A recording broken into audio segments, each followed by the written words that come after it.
নমস্কার বন্ধুরা, Joykali Bengali tyre পরিবারে আপনাদের সকলকে স্বাগত জানাচ্ছি। আমি দীপিকা রায়। চলুন আপনার জীবনে কি আসছে বা আপনার কোন দিকটা নজর দেওয়া উচিত সেটা দেখে নেব। ওকে, অ্যাওয়ারনেস, আপনাকে সজাগ হতে বলা হচ্ছে। কোথাও না কোথাও আপনি কিছু না কিছু ব্যাপারে ঠিক সজাগ হচ্ছেন না। আপনি জেনে বুঝে হয়তো কোথাও ভুল করছেন একটা।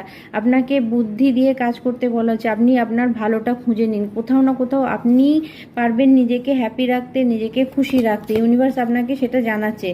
আচ্ছা, ক্লিনজিং, আপনাকে বলা হচ্ছে কিছু ক্লিনস করতে হবে, কিছু পাস্ট, কিছু অতীতকে আপনাকে ক্লিনস করে বেরিয়ে আসতে হবে। কারণ আপনি পাস্টের কোনো জিনিসকে ধরে বসে আছেন বলে আপনার কাছে যেটা আছে সেটা নিয়ে আপনি সেটাকে দেখতে পাচ্ছেন না, সেটার জন্য আপনি হ্যাপি না। তো এখানে আপনাকে বলা হচ্ছে ফ্রিডম, আপনি স্বাধীনতা, আপনি কারো বন্ধনে থাকার চেষ্টা করবেন না, আপনি স্বাধীন হবার চেষ্টা করুন।